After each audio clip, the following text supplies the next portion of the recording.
ನಮಸ್ಕಾರ, ಈ ನ್ಯೂಸ್ ಟಿವಿಗೆ ಸ್ವಾಗತ. ನಾನು ಶ್ರಾವಣಿ. ಮೊದಲಿಗೆ ಹೆಡ್ಲೈನ್ಸ್.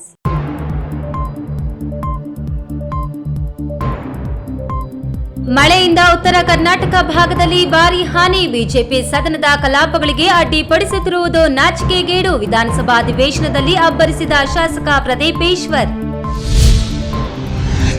ಅಕ್ರಮವಾಗಿ ರೇಷನ್ ಅಕ್ಕಿ ದಾಸ್ತಾನು ಮಾಡಿದ್ದ ಗೋಡೌನ್ ಮೇಲೆ ಅಧಿಕಾರಿಗಳು ದಾಳಿ. 121 ಅಕ್ಕಿ ಮೂಟೆ ಸೇರಿ 442 ಮೂಟೆ ಸೀಸ್. ಚಿಕ್ಕಬಳ್ಳಾಪುರ ಜಿಲ್ಲೆಗೆ ಸಿಗದ ನೀಟ್ ಪರೀಕ್ಷಾ ಕೇಂದ್ರ. ಈಗಲೂ ಅವಕಾಶ ಇದೆ. ಉಸ್ತುವಾರಿ ಮಂತ್ರಿಗಳು ಪ್ರಯತ್ನಿಸಿ ಇಲ್ಲಿಗೆ ಕೇಂದ್ರ ಕೊಡಿಸಲಿ. ಸಂಸದ ಡಾಕ್ಟರ್ ಕೆ ಸುಧಾಕರ್. ಪ್ರೀತಿಸಿದ ಯುವಕನ ಜೊತೆಯಲ್ಲಿ ಓಡಿ ಹೋಗಿ ರಿಜಿಸ್ಟ್ರಾರ್ ಮದುವೆ. ಕೋಪಗೊಂಡ ಯುವತಿ ಕುಟುಂಬಸ್ಥರಿಂದ ಯುವಕನ ಸ್ಟುಡಿಯೋ ಧ್ವಂಸ. ಕೈಗಾರಿಕೆ ಸ್ಥಾಪನೆಗೆ ಏಕಾಏಕಿ ಭೂ ಸ್ವಾಧೀನಪಡಿಸಿಕೊಳ್ಳಲು ಮುಂದಾದ ಕೆಐಎಡಿಬಿ. ಸರ್ವೆ ಮಾಡಲು ಬಂದ ಅಧಿಕಾರಿಗಳ ವಿರುದ್ಧ 100ಕ್ಕೂ ಅಧಿಕ ರೈತರಿಂದ ಪ್ರತಿಭಟನೆ.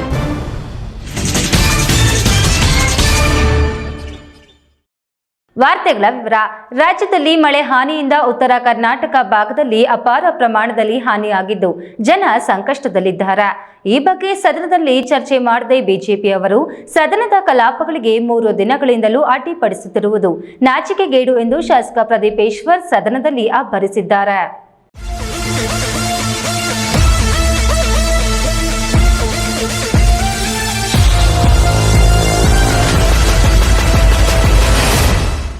ವಿಧಾನಸಭಾ ಅಧಿವೇಶನದಲ್ಲಿ ಶಾಸಕ ಪ್ರದೀಪೇಶ್ವರ್ ಮಾತು ಆರಂಭಿಸುತ್ತಿದ್ದಂತೆ ಬಿಜೆಪಿ ವಿರುದ್ಧ ಮುಗಿಬಿದ್ದರು. ಮಳೆ ಅವಾಂತರದಿಂದ ಬಡವರು, ದಲಿತರು ಸಂಕಷ್ಟಕ್ಕೆ ಸಿಲುಕಿದ್ದಾರೆ. ರಾಜ್ಯದ ಪರಿಸ್ಥಿತಿ ಗೊತ್ತಿದ್ದರೂ ಕಲಾಪಕ್ಕೆ ಅಡ್ಡಿಪಡಿಸುತ್ತಿರುವ ಬಿಜೆಪಿ ಅವರಿಗೆ ನಾಚಿಕೆ ಇಲ್ಲ. ರಾಜ್ಯದಲ್ಲಿ ಬಿಜೆಪಿ ಅಧಿಕಾರದಲ್ಲಿದ್ದಾಗ ದೇವರಾಜು ಅರಸು ಅಭಿವೃದ್ಧಿ ನಿಗಮದಲ್ಲಿ 47 ಕೋಟಿ, ಅಂಬೇಡ್ಕರ್ ಅಭಿವೃದ್ಧಿ ನಿಗಮದಲ್ಲಿ ಕರಕುಶಲ ವಸ್ತು ಮಂಡಳಿ, ಪರಿಸರ ಮಾಲಿನ್ಯ ಮಂಡಳಿ ಮತ್ತು ಕೆಐಎಡಿಬಿಯಲ್ಲಿ ವ್ಯಾಪಕ ಭ್ರಷ್ಟಾಚಾರ ನಡೆದಿದೆ. ಇದರ ಬಗ್ಗೆಯೂ ಸಿಬಿಐ ತನಿಖೆಯಾಗಲಿ. ಬಿಜೆಪಿ ಅವರಿಗೆ ತಾಕತ್ತಿದ್ರೆ ಇದನ್ನು ಸಿಬಿಐಗೆ ವಹಿಸಿ ಎಂದು ಹೇಳಲಿ ಎಂದು ಆವೇಶ ಭರಿತವಾಗಿ ಮಾತನಾಡಿದರು. ಕೃಷಿ ಮಾರುಕಟ್ಟೆಯಲ್ಲಿ 47 ಕೋಟಿ ಬಿಜೆಪಿಯವರು ಲೂಟಿ ಹೊಡೆದಿದ್ದು. ಕರ್ನಾಟಕ ಕರಕುಶಲ ಅಭಿವೃದ್ಧಿಯಲ್ಲಿ ಇವತ್ತು 22 ಕೋಟಿ ಲೂಟಿ ಹೊಡೆದಿದ್ದು ಬಿಜೆಪಿಯವರು. ಎಸ್ಬಿಐ ಬ್ಯಾಂಕ್, ಅಂಬೇಡ್ಕರ್ ನಿಗಮದಲ್ಲಿ 4 ಕೋಟಿ, ಕೆನರಾ ಬ್ಯಾಂಕ್ ಕಲ್ಕೆರೆ ಶಾಖೆ ಲೂಟಿ ಹೊಡೆದಿದ್ದು ಬಿಜೆಪಿಯವರು. ದೇವರಾಜರ ಟ್ರಕ್ ಟರ್ಮಿನಲ್ ಅಲ್ಲಿ 47 ಕೋಟಿ ಲೂಟಿ ಹೊಡೆದಿದ್ದು ಬಿಜೆಪಿಯವರು. ಕರ್ನಾಟಕ ಮಾಲಿನ್ಯ ನಿಯಂತ್ರಣ ಮಂಡಳಿ, ಎಸ್ಬಿಐ ಬ್ಯಾಂಕ್ 10 ಕೋಟಿ ಲೂಟಿ ಹೊಡೆದಿದ್ದು ಬಿಜೆಪಿಯವರು. ಕೆಐಡಿಬಿಯಲ್ಲಿ ಲೂಟಿ ಹೊಡೆದಿದ್ದು ಇದೆಲ್ಲ ಬಿಜೆಪಿ ಸರ್ಕಾರದಲ್ಲಾಗಿದ್ದು. ಅವ್ರು ತಾಕತ್ತಿದ್ರೆ ಇದನ್ನು ಸಿಬಿಐ ಕೇಳಿ, ಇದನ್ನು ಸಿಬಿಐ ಕೊಡೋದ, ಇದನ್ನು ಸಿಬಿಐ ಕೊಡ ಕೇಳಿ ಅವ್ರನ್ನ. ಮುಖ್ಯಮಂತ್ರಿ ಸಿದ್ದರಾಮಯ್ಯನವರು ಎಲ್ಲ ಶಾಸಕರುಗಳಿಗೆ ಅಭಿವೃದ್ಧಿಗಾಗಿ 25 ಕೋಟಿ ರು ಹಣ ನೀಡಿದ್ದಾರೆ ಎಂದು ಸದನದ ಗಮನ ಸೆಳೆದರು. ನಮ್ಮ ಸಿದ್ದರಾಮಯ್ಯ ಸಾಹೇಬರು ಪ್ರತಿ ಎಂಎಲ್ಎಗೆ 25 ಕೋಟಿ ಅನುದಾನನ ಪ್ರತಿ ಸದಸ್ಯರಿಗೆ ಕೊಟ್ಟಿದ್ದಾರೆ. ಪ್ರತಿ ಸದಸ್ಯರು ಇದನ್ನು ಒಪ್ತಿರಲ್ವಾ ಸರ್? 25 ಕೋಟಿ ನಮ್ಮ ಕ್ಷೇತ್ರದ ಸದಸ್ಯರು ಕೊಟ್ಟಿದ್ದಾರೆ. ಈ news TV bureau, Chikkaballapur. Anganwadi ಮಕ್ಕಳಿಗೆ ಶಾಲಾ ಮಕ್ಕಳ ಬಿಸಿ ಊಟಕ್ಕೆ ಹಾಗೂ ರೇಷನ್ ಕಾರ್ಡ್ದಾರರಿಗೆ ತಲುಪಬೇಕಾದ ಅಕ್ಕಿ ಮತ್ತು ಪಡಿತರ ವಸ್ತುಗಳನ್ನು ಅಕ್ರಮವಾಗಿ ದಾಸ್ತಾನು ಮಾಡಿದ ಮನೆಯ ಗೋಡೌನ್ ಮೇಲೆ ದಾಳಿ ನಡೆಸಿದ ಅಧಿಕಾರಿಗಳು ಅಕ್ಕಿ, ಗೋಧಿ, ಹುರುಳಿ ಸೇರಿದಂತೆ ಆಹಾರ ಪದಾರ್ಥಗಳನ್ನು ವಶಪಡಿಸಿಕೊಂಡಿರುವ ಘಟನೆ ಇಂದು ಬಾಗೇಪಲ್ಲಿ ತಾಲೂಕಿನಲ್ಲಿ ನಡೆದಿದೆ.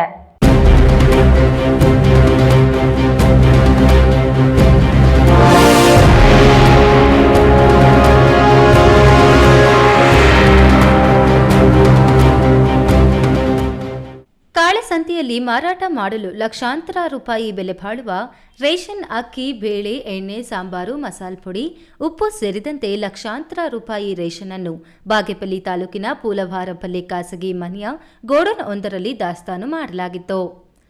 ಪೂಲವಾರಪಲ್ಲಿ ಗ್ರಾಮದ ನಿವಾಸಿ ನಾಗರಾಜು ಎಂಬುವವರಿಗೆ ಸೇರಿದ ಮನೆಯಲ್ಲಿ 96 ಮೂಟೆ ಅಕ್ಕಿ ಹಾಗೂ 1 ಮೂಟೆ ರಾಗಿ, 21 ಮೂಟೆ ಗೋಧಿ, ಆಹಾರ ಸರಬರಾಜು ಚಿಹ್ನೆ ಹೊಂದಿರುವ ಒಟ್ಟು 121 ಮೂಟೆ ಮತ್ತು 442 ಹುರುಳಿ ಮೂಟೆಗಳು, ಇದರ ಜೊತೆಗೆ ಅಂಗನವಾಡಿ ಕೇಂದ್ರಗಳಲ್ಲಿ ವಿತರಣೆ ಮಾಡುವ ಪದಾರ್ಥಗಳ ಪ್ಯಾಕೆಟ್ಗಳು ಪತ್ತೆಯಾಗಿವೆ.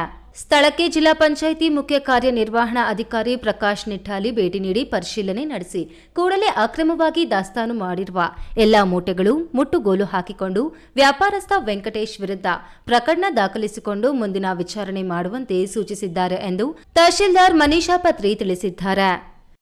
ಖಾಸಗಿ ವ್ಯಕ್ತಿಯ ಒಂದು ಮನೆಯಲ್ಲಿ ಕೆಳಗಡೆ ಒಂದು ಗೋಡೌನ್ ಥರನೇ ಒಂದು ರಚನೆ ಆಗಿತ್ತು. ಅಲ್ಲಿ ನಮಗೆ ಸುಮಾರಾಗಿ 50 ಗೋಣಿ ಚೀಲದ ಬ್ಯಾಗ್ಸ್ ರೈಸ್ ಸಿಕ್ಕಿದೆ. ಜೊತೆಗೆ 49 ರೈಸ್ ಬ್ಯಾಗ್ಸೇ ಪ್ಲಾಸ್ಟಿಕ್ ಚೀಲದಲ್ಲಿ ಸಿಕ್ಕಿದೆ. ಜೊತೆಗೆ ಒಂದು ರಾಗಿ ಮೂಟೆ ಸಿಕ್ಕಿದೆ. ಅದೇ ಥರ 21 ಗೋಧಿ ಚೀಲಗಳು ಸಿಕ್ಕಿದೆ. ಇವೆಲ್ಲನೂ FCI ಫುಡ್ ಕಾರ್ಪೊರೇಷನ್ ಆಫ್ ಇಂಡಿಯಾಯಿಂದ ಸಪ್ಲೈ ಮಾಡಿರೋದು ಒಂದು ಮೇಲ್ನೋಟಕ್ಕೆ ಕಂಡು ಬಂದಿದೆ. ಜೊತೆಗೆ 442 ಚೀಲ ಹುರುಳಿ ಸಿಕ್ಕಿದೆ. ಹುರುಳಿನೇ ಇನ್ನು ಫುಡ್ ಕಾರ್ಪೊರೇಷನ್ ಆಫ್ ಇಂಡಿಯಾ ಏನು ಸಪ್ಲೈ ಮಾಡಿಲ್ಲ, ಬಟ್ ಅದಕ್ಕೆ ಬಿಲ್ಸ್ ಎಲ್ಲ ಸಬ್ಮಿಟ್ ಮಾಡೋಕ್ಕೆ ಹೇಳಿದ್ದೀವಿ, ಸಬ್ಮಿಟ್ ಮಾಡ್ತೀವಿ ಅಂತ ಹೇಳಿದ್ದಾರೆ. ಜೊತೆಗೆ CDPO ಡಿಪಾರ್ಟ್ಮೆಂಟಿಗೆ ನಾವೇನು ಸಪ್ಲೈ ಮಾಡ್ತೀವಿ ಪುಷ್ಟಿ ಪ್ಯಾಕೆಟ್ಸ್ ಅದು ಒಂದು 10 ಮತ್ತು ಮಸಾಲ ಪ್ಯಾಕೆಟ್ಸ್ 6 ಮತ್ತು ಅನ್ನ ಕಿಚಡಿ ಪ್ಯಾಕೆಟ್ಸ್ ಅಂತ ಏನು ಮಕ್ಳಿಗೆ ಕೊಡ್ತೀವಿ ಅದು ಒಂದು 4 ಪ್ಯಾಕೆಟ್ ಈ ರೀತಿ ಸಿಕ್ಕಿದೆ. ಇಮಿಡಿಯೇಟಾಗಿ ಅದನ್ನೆಲ್ಲ CO ಸರ್ ಕೂಡ ವಿಸಿಟ್ ಮಾಡಿದರು. ಇಮಿಡಿಯೇಟಾಗಿ ಅವನ್ನೆಲ್ಲನೂ ಸೀಸ್ ಮಾಡಿ ನಾವು ಅದನ್ನು ಲಾಕ್ ಮಾಡಿ ಕೀಸ್ ಎಲ್ಲನೂ ನಾವು ಪೊಲೀಸ್ ಹ್ಯಾಂಡ್ ಓವರ್ಗೆ ಕೊಟ್ಟಿದ್ದೀವಿ. ಈ ಸಂದರ್ಭದಲ್ಲಿ ತಾಲೂಕು ಪಂಚಾಯಿತಿ ಕಾರ್ಯನಿರ್ವಹಣಾ ಅಧಿಕಾರಿ Ramesh, police inspector Prashant Varni, CDPO Ramachandra, ಆಹಾರ ಇಲಾಖೆ S ಪುಷ್ಪ, ಅಕ್ಷರದಾಸೋಹ ನರಸಿಂಹಾರೆಡ್ಡಿ, ಸಮಾಜ ಕಲ್ಯಾಣ ಇಲಾಖೆ ನಾಗರಾಜ್ ಸೇರಿದಂತೆ ಇನ್ನಿತರರು ಹಾಜರಿದ್ದರು. ಸುಬ್ಬು, ಈ ನ್ಯೂಸ್ ಟಿವಿ, ಬಾಗೇಪಲ್ಲಿ. ಯಾರು ನಿನಗೆ ಕೊಟ್ಟರು, ಯಾರು ಕೊಡ್ತಿದ್ರು, ನಿನಗೆ ಯಾರು ಸಪ್ಲೈ ಮಾಡ್ತಿದ್ರು, ಇಲ್ಲಿ ನಿಂಗೆ ಹೆಂಗೆ ತಗೊಂಡು ಬರ್ತಿದ್ದೆ. ನಾನು ಶಾಸಕನಾಗಿ ಸಚಿವನಾಗಿದ್ದಾಗ ನೀಟ್ ಪರೀಕ್ಷೆ ಬರೆಯಲು ನಮ್ಮ ಜಿಲ್ಲೆಯಲ್ಲಿಯೇ ಪರೀಕ್ಷಾ ಕೇಂದ್ರಗಳನ್ನು ತೆರೆದು ಅನುಕೂಲ ಮಾಡಿಕೊಟ್ಟಿದ್ದೆ. ಆದರೆ ಈ ಪರೀಕ್ಷೆ ಬರೆಯಬೇಕಾದ ವಿದ್ಯಾರ್ಥಿಗಳು ಅನಿವಾರ್ಯವಾಗಿ ಬೆಂಗಳೂರಿಗೆ ಹೋಗಬೇಕಾದ ದುಸ್ಥಿತಿ ಉಂಟಾಗಿದೆ. ಈಗಲೂ ಸಾಧ್ಯವಾದರೆ ಕರ್ನಾಟಕ ಪರೀಕ್ಷಾ ಪ್ರಾಧಿಕಾರದ ಬಳಿ ಚರ್ಚಿಸಿ ಕೇಂದ್ರ ಇಲ್ಲಿಯೇ ನಡೆಸಲು ಅವಕಾಶವಿದ್ರೆ ನಾನು ಪ್ರಯತ್ನಿಸುತ್ತೇನೆಂದು ಸಂಸದ ಡಾ ಕೆ ಸುಧಾಕರ್ ತಿಳಿಸಿದರು. ಚಿಕ್ಕಬಳ್ಳಾಪುರ CVV 28 ವರ್ಷದ ದತ್ತಿ ದಿನಾಚರಣೆ ಅಂಗವಾಗಿ ನಗರದ PPHS ಶಾಲೆಯಲ್ಲಿ ದತ್ತಿಗಳ ಸಿಬ್ಬಂದಿಗೆ ಏರ್ಪಡಿಸಲಾಗಿದ್ದ ಸಾಂಸ್ಕೃತಿಕ ಚಟುವಟಿಕಾ ಸ್ಪರ್ಧೆಗಳಿಗೆ ಸಂಸದ ಡಾ ಕೆ ಸುಧಾಕರ್ ಚಾಲನೆ ನೀಡಿ ಮಾತನಾಡಿ, ಎದೆಗೆ ಬಿದ್ದ ಅಕ್ಷರ, ಭೂಮಿಗೆ ಹಾಕಿದ ಬೀಜ ಎಂದಾದರೊಂದು ದಿನ ಫಲ ನೀಡುತ್ತದೆ ಎನ್ನುವುದಕ್ಕೆ ಶಿಕ್ಷಣ ಪ್ರೇಮಿ ಮಾಜಿ ಶಾಸಕ CV ವೆಂಕಟರಪ್ಪನವರೇ ಸಾಕ್ಷಿಯಾಗಿದ್ದು, ಅವರು ಪ್ರಾರಂಭಿಸಿದ ಶಿಕ್ಷಣ ಸಂಸ್ಥೆಗಳು ಇಂದು ಹೆಮ್ಮರವಾಗಿ ಬೆಳೆದು ಸಾವಿರಾರು ವಿದ್ಯಾರ್ಥಿಗಳಿಗೆ ಶಿಕ್ಷಣ ನೀಡಿದೆ. ಆ ಸಂಸ್ಥೆಗಳ ಅಷ್ಟೇ ಗಂಭೀರವಾಗಿ ನಡೆಸುತ್ತಿರುವ ಅವರ ಪುತ್ರ ವಾರಸುದಾರ KV ನವೀನ್ ಕಿರಣ್ ರವರು ಪೋಷಕರಿಗೆ ಅಚ್ಚುಮೆಚ್ಚಿನ ಅಧ್ಯಕ್ಷರಾಗಿದ್ದಾರೆ. ಅವರು ಶಿಕ್ಷಣ ಕಲಿಯುವ ಮಕ್ಕಳಿಗೆ ಹೆಚ್ಚು ರಿಯಾಯಿತಿ ಕೊಟ್ಟು ಪ್ರೀತಿ ಪಾತ್ರರಾಗಿದ್ದಾರೆ. ಅವರಿಗೆ ಇನ್ನಷ್ಟು ಮತ್ತಷ್ಟು ಶಿಕ್ಷಣ ಕ್ಷೇತ್ರ ಅಭಿವೃದ್ಧಿ ಮಾಡಲು ಅವಕಾಶಗಳು ಒದಗಿ ಬರಲಿ ಎಂದು ಆಶಿಸಿದ ಅವರು, ಭೂಮಿಗೆ ಬಿದ್ದ ಬೀಜ, ಎದೆಗೆ ಬಿದ್ದ ಅಕ್ಷರ ಇಂದಲ್ಲ ನಾಳೆ ಫಲ ಕೊಡುತ್ತೆ. ಆ ರೀತಿಯಲ್ಲಿ ಅವತ್ತಾಕಿರುವಂತ ಬೀಜ ಇವತ್ತು ಮರವಾಗಿ ಹೆಮ್ಮರವಾಗಿ ಶಿಕ್ಷಣ ಕ್ಷೇತ್ರದಲ್ಲಿ ಸಾವಿರಾರು ವಿದ್ಯಾರ್ಥಿಗಳಿಗೆ ಅವರ ಜೀವನದ ದಾರಿ ದೀಪ ಆಗುವಂತ ಕೆಲಸ, ಪುಣ್ಯದ ಕೆಲಸ ಮಾಡಿರುವಂಥದ್ದು ಈ ಸಂಸ್ಥೆಯ ರೂವಾರಿಗಳು. ಅಂತವರ ಪುತ್ರರಾಗಿ, ಅಂತವರ ವಾರಸುದಾರರಾಗಿ ಇವತ್ತು ನವೀನ್ ಕಿರಣ್ ರವರು ಕೂಡ ಅದೇ ಹಾದಿಯಲ್ಲಿ ನಡೀತಾ ಇರ್ತಕ್ಕಂಥದ್ದು ನನಗೆ ವೈಯಕ್ತಿಕವಾಗಿ ಕೂಡ ಬಹಳಷ್ಟು ಅವ್ರ ಬಗ್ಗೆ ಹೆಮ್ಮೆ, ಒಂದು ಗೌರವ ಇದೆ. ಅವ್ರಿಗೆ ಇನ್ನೂ ಕೂಡ ಭಗವಂತ ಮತ್ತಷ್ಟು ಅವರಿಗೆ ಎತ್ತರಕ್ಕೆ ಹೋಗ್ಲಿಕ್ಕೆ ಅವಕಾಶ ಮಾಡಿಕೊಡ್ಲಿ. ನೀಟ್ ಪರೀಕ್ಷೆ ವಿಚಾರದಲ್ಲಿ ದೇಶದಲ್ಲಿ ಅಲ್ಲೋಲ ಕಲ್ಲೋಲ ನಡೆದಿದೆ. ನಾನು ಅಧಿಕಾರದಲ್ಲಿದ್ದಾಗ ಚಿಕ್ಕಬಳ್ಳಾಪುರ ಜಿಲ್ಲೆಯ ಮಕ್ಕಳು ಪರೀಕ್ಷೆ ಬರೆಯಲು ಜಿಲ್ಲೆಯಲ್ಲಿಯೇ ಪರೀಕ್ಷಾ ಕೇಂದ್ರ ಮಾಡಿಸಿದ್ದೆ. ಆದರೆ ಈಗ ಒಂದೇ ಒಂದು ಪರೀಕ್ಷಾ ಕೇಂದ್ರವು ತೆರೆಯುವುದಿಲ್ಲ. ಇಲ್ಲಿನ ಮಕ್ಕಳೆಲ್ಲ ಬೆಂಗಳೂರಿಗೆ ಹೋಗಬೇಕಾಗಿದೆ. ಈಗಲೂ ಅವಕಾಶ ಇದೆ. ಕರ್ನಾಟಕ ಪರೀಕ್ಷಾ ಪ್ರಾಧಿಕಾರದಲ್ಲಿ ಉಸ್ತುವಾರಿ ಮಂತ್ರಿಗಳು ಪ್ರಯತ್ನಿಸಿ ಇಲ್ಲಿಯೇ ಕೇಂದ್ರ ಕೊಡಿಸಲಿ. ನಾನು ಕೇಂದ್ರದಿಂದ ಒತ್ತಾಯ ಹೇರುವ ಕೆಲಸ ಮಾಡುತ್ತೇನೆ ಎಂದರು. ಬಹಳ ಕಷ್ಟಪಡ್ತಾ ಇದೆ. ಇವತ್ತು ನೀಟ್ನ ಅವ್ಯವಸ್ಥೆಯನ್ನು ನಾವು ನೋಡ್ತಾ ಇದ್ದೀವಿ. ಚಿಕ್ಕಬಳ್ಳಾಪುರ ಜಿಲ್ಲೆಗೆ ಹಿಂದೆ ನಾನು ಸಚಿವನಿದ್ದಾಗ 20 ಕೇಂದ್ರಗಳಲ್ಲಿ ಎಕ್ಸಾಮಿನೇಷನ್ ಮಾಡಲಿಕ್ಕೆ ಅವಕಾಶ ಇದೆ. ನಾನು ನೆನ್ನೆ ಬಂದಂಥ ಲಿಸ್ಟಲ್ಲಿ ನೋಡಿದೆ, ಕೇವಲ 10ಕ್ಕೆ ಇಳಿಸಿದ್ದಾರೆ ಕರ್ನಾಟಕದಲ್ಲಿ. ಚಿಕ್ಕಬಳ್ಳಾಪುರದಲ್ಲಿ ಇಲ್ಲ. ಚಿಕ್ಕಬಳ್ಳಾಪುರದಲ್ಲಿ ಕೇಂದ್ರನೇ ಇಲ್ಲವೇ ಇಲ್ಲ. ಹಾಗಾಗಿ ಈ ರೀತಿಯ ಪ್ರಮಾದಗಳು ಆಗುವಂಥದ್ದು, ಈ ರೀತಿಯ ಸರ್ಕಾರದ ಏನು ಶಿಕ್ಷಣ ಕ್ಷೇತ್ರದಲ್ಲಿ ಅವರ ಬೇಜವಾಬ್ದಾರಿತನ, ಇದೆಲ್ಲವೂ ಕೂಡ ಮಕ್ಕಳಿಗೆ, ಪೋಷಕರಿಗೆ ತೊಂದರೆ ಆಗ್ತದೆ. ಅದಕ್ಕೋಸ್ಕರ ನಾನು ಸರ್ಕಾರಗಳಿಗೆ ಆಗ್ರಹ ಮಾಡ್ತೇನೆ, ಸಂಬಂಧಪಟ್ಟಂತವ್ರಿಗೆ ಆಗ್ರಹ ಮಾಡ್ತೇನೆ, ಚಿಕ್ಕಬಳ್ಳಾಪುರದಲ್ಲಿ ಕೂಡ ಕೇಂದ್ರ ಮಾಡಿಸ್ಲಿಕ್ಕೆ ತಕ್ಷಣ ತಾವು ಕಾರ್ಯಪ್ರವೃತ್ತರಾಗಬೇಕು. ನಾನು ಕೂಡ ಕೇಂದ್ರದಲ್ಲಿ ಸಂಬಂಧಪಟ್ಟಂತ ಅಧಿಕಾರಿಗಳನ್ನ ಕೂಡ ನಾನು ಮಾತನಾಡ್ತೀನಿ ಅಂತ ಈ ಸಂದರ್ಭದಲ್ಲಿ ಹೇಳ್ತಾ, ಇವತ್ತು ಅನೇಕ ಕಾರ್ಯಕ್ರಮಗಳಿದ್ದಾವೆ. ಆದರೂ ಕೂಡ ನಾನು ಮೊದಲನೇ ಕಾರ್ಯಕ್ರಮ ಇಲ್ಲಿಗೆ ಬರ್ತೀನಿ ಅಂತ ಹೇಳಿದ್ದೇನೆ. ತಡ ಆದರೂ ಕೂಡ ಮೊದಲನೇ ಕಾರ್ಯಕ್ರಮ ನಾನು ನಿಮ್ಮಲ್ಲೇ ಬಂದಿದ್ದೆ. ಇಂದು ನಡೆದ ಸಾಂಸ್ಕೃತಿಕ ಸ್ಪರ್ಧೆಯಲ್ಲಿ ಕೆವಿ ಮತ್ತು ಸಿವಿವಿ ಟ್ರಸ್ಟ್ ಎಲ್ಲ ಶಿಕ್ಷಣ ಸಂಸ್ಥೆಗಳು ಸಾಂಸ್ಕೃತಿಕ ಚಟುವಟಿಕೆಗಳಲ್ಲಿ ಪಾಲ್ಗೊಂಡು ಸಂಭ್ರಮಿಸಿದರು. ಸಾಕಷ್ಟು ಶಿಕ್ಷಕರು ಬಹುಮಾನ ಗೆಲ್ಲಲು ತವಕದಲ್ಲಿದ್ದರು. ಜಾನಪದ ಚರ್ಚಾ ಸ್ಪರ್ಧೆ, ಮೆಮೊರಿ ಟೆಸ್ಟ್, ಅಂತ್ಯಾಕ್ಷರಿ ಹೀಗೆ 10 ಹಲವು ಚಟುವಟಿಕೆಗಳಲ್ಲಿ ಪಾಲ್ಗೊಂಡು ತಮ್ಮ ಪ್ರತಿಭೆಗಳನ್ನು ತೋರುತ್ತಿದ್ದರು. ಈ ವೇಳೆ ದತ್ತಿಗಳ ಅಧ್ಯಕ್ಷ ಕೆವಿ ನವೀನ್ ಕಿರಣ್, ಟ್ರಸ್ಟಿಗಳಾದ ಮುನಿಯಪ್ಪ, ಸುಜಾತ, ನವೀನ್ ಕಿರಣ್, ಶ್ರೀನಿವಾಸ್, ನಿರ್ಮಲಾ ಪ್ರಭು, ಸಾಂಸ್ಕೃತಿಕ ಚಟುವಟಿಕೆ ಸಮಿತಿ ಅಧ್ಯಕ್ಷ ಮಹಂತೇಶ್ ಕಮಟಾಪುರ ಉಪಸ್ಥಿತರಿದ್ದರು. ಕ್ಯಾಮರಾಮನ್ ಅಮರೀಶ್ ಜೊತೆ KS ನಾರಾಯಣಸ್ವಾಮಿ, ಈ ನ್ಯೂಸ್ ಟಿವಿ, ಚಿಕ್ಕಬಳ್ಳಾಪುರ. ಇದೀಗ ವಿರಾಮದ ನಂತರ ಈ ನ್ಯೂಸ್ ಟಿವಿ ಮುಂದುವರಿಯುತ್ತದೆ.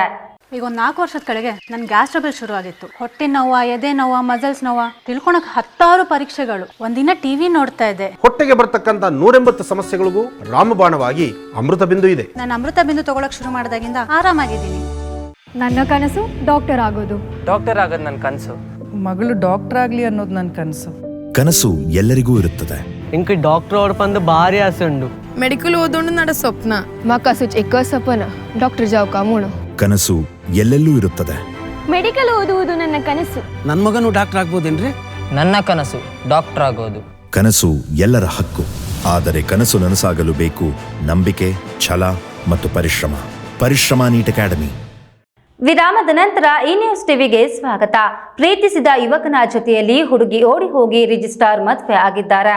ಕೋಪಗೊಂಡ ಯುವತಿಯ ಕುಟುಂಬಸ್ಥರು ಯುವಕನ ಸ್ಟುಡಿಯೋ ಕ್ಯಾಮೆರಾ ಅಂಗಡಿಯನ್ನು ಧ್ವಂಸ ಮಾಡಿರುವ ಘಟನೆ ಚಿಕ್ಕಬಳ್ಳಾಪುರ ನಗರದ ಬಿಬಿ ರಸ್ತೆಯಲ್ಲಿ ನಡೆದಿದೆ.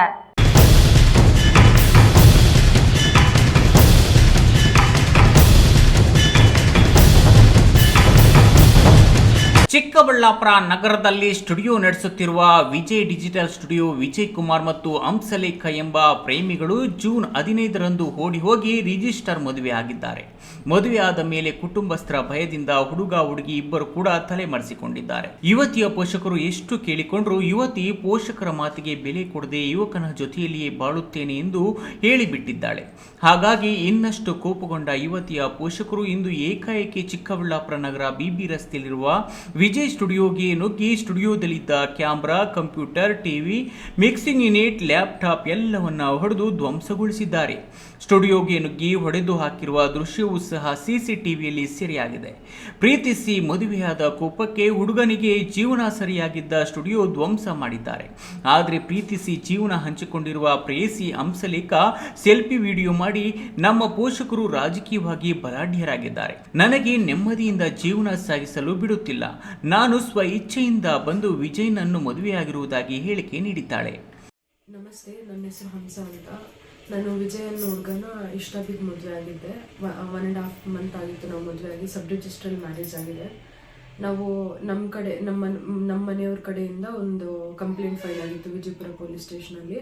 ನಾನು ಅಲ್ಲಿ ಹೋಗಿ ಹೇಳಿಕೆ ಕೊಟ್ಟು ಬಂದಿದ್ದೆ, ನನಗೆ ನನ್ನ ಗಂಡನೇ ಬೇಕು, ನಾವಿಬ್ಬರು ಇಷ್ಟ ಬಿದ್ದೆ ಮದುವೆ ಆಗಿದ್ದೀವಿ ಅಂತ ಹೇಳಿಕೆ ಕೊಟ್ಟು ಬಂದಿದ್ದೆ. ಬಟ್ ಅವರು ಪದೇ ಪದೇ ಕಾಲ್ ಮಾಡಿ ಮನೆ ಹತ್ರ ಹೋಗಿ ಒಂಥರ ದೌರ್ಜನ್ಯ ಮಾಡಿ ಬೆದರಿಕೆ ಆಗ್ತಾಯಿದ್ರು, ಜೀವ ಬೆದರಿಕೆ ಆಗ್ತಾಯಿದ್ರು. ನಮಗೂ ಅಷ್ಟೇ ಪದೇ ಪದೇ ಕಾಲ್ ಮಾಡಿ ನೀವಿಬ್ಬರು ಎಲ್ಲಿ ಸಿಕ್ಕಿದ್ರೂ ನಿಮ್ಮಿಬ್ಬರನ್ನೂ ಸಾಯಿಸಾಕ್ತೀನಿ, ನಿಮ್ಮಿಬ್ಬರನ್ನೂ ಬಿಡಲ್ಲ, ನಿಮ್ಮ ಮನೆ ಕಡೆಯವ್ರನ್ನೂ ಸಾಯಿಸಾಕ್ತೀವಿ ಅಂತೆಲ್ಲ ಬೆದರಿಕೆ ಮಾಡ್ತಾಯಿದ್ರು. ಬಟ್ ಇವತ್ತೇನಾಗಿದೆ ಅಂದರೆ ಡೈರೆಕ್ಟಾಗಿ ನಮ್ಮ ಹಸ್ಬೆಂಡ್ ಅವ್ರ ಸ್ಟುಡಿಯೋ ಕಡೆ ಹೋಗ್ಬಿಟ್ಟು ಅಲ್ಲಿರೋ ಎಕ್ವಿಪ್ಮೆಂಟ್ಸ್ ಎಲ್ಲ ಇದು ಮಾಡಿದ್ದಾರೆ, ಹೊಡೆದಾಕಿದ್ದಾರೆ. ಅದಕ್ಕೆ ನಮ್ಮ ಕಡೆಯಿಂದ ನಾವು ತುಂಬ ದೂರದಲ್ಲಿದ್ದೀವಿ. ನಮ್ಮ ಕಡೆಯಿಂದ ನಿಮಗೆ ರಿಕ್ವೆಸ್ಟ್ ಏನಂದರೆ ಏನೋ ಒಂದು ರಕ್ಷಣೆ ಕೊಡಿ ನಮಗೂ, ನಾವು ಅದೊಂದೇ ಕೇಳ್ಕೊತಾ ಇರೋದು. ಹುಡುಗಿ ತವರು ವೆಂಕಟಗಿರಿ ಕೋಟೆ ಎಂದು ತಿಳಿದು ಬಂದಿದ್ದು ಪ್ರೀತಿಸಿ ಮದುವೆಯಾಗಿರುವ ಬಗ್ಗೆ ವಿಜಯಪುರ ಪೊಲೀಸ್ ಠಾಣೆಯಲ್ಲಿ ದೂರು ದಾಖಲಾಗಿದ್ದು ಸಂಧಾನದ ಮೂಲಕ ಹುಡುಗನ ತಂಟೆಗೆ ಹೋಗಬಾರದೆಂದು ಭದ್ರಿಸಲಾಗಿತ್ತು ಎನ್ನಲಾಗಿದೆ. ಆದರೂ ಹುಡುಗಿ ಹೇಳಿದಂತೆ ತಮ್ಮ ಪ್ರಾಬಲ್ಯವನ್ನು ಗುಬ್ಬಚ್ಚಿ ಮೇಲೆ ಬ್ರಹ್ಮಾಸ್ತ್ರವೆಂಬಂತೆ ಹುಡುಗಿ ಅಣ್ಣ ತಮ್ಮಂದಿರ ಜೊತೆಗೆ ಒಂದಿಷ್ಟು ಬೆಂಬಲಿಗರು ಬಂದು ಸ್ಟುಡಿಯೋ ಧ್ವಂಸ ಮಾಡಿದ್ದಾರೆ ಎನ್ನಲಾಗಿದೆ. KS ನಾರಾಯಣಸ್ವಾಮಿ, ಈ ನ್ಯೂಸ್ ಟಿವಿ, ಚಿಕ್ಕಬಳ್ಳಾಪುರ. 40 ವರ್ಷಗಳಿಂದ ಉಳುಮೆ ಮಾಡಿ ಜೀವನ ಸಾಗಿಸುತ್ತಿದ್ದ ಭೂಮಿಯನ್ನು ಏಕಾಏಕಿ ಕೆಐಎಡಿಬಿ ಸ್ವಾಧೀನಪಡಿಸಿಕೊಳ್ಳಲು ಮುಂದಾಗಿದ್ದು, ಸರ್ವೆ ಮಾಡಲು ಬಂದ ಅಧಿಕಾರಿಗಳ ವಿರುದ್ಧ 100ಕ್ಕೂ ಹೆಚ್ಚು ರೈತರು ಪ್ರತಿಭಟನೆ ನಡೆಸಿದ ಘಟನೆ ನಡೆದಿದೆ.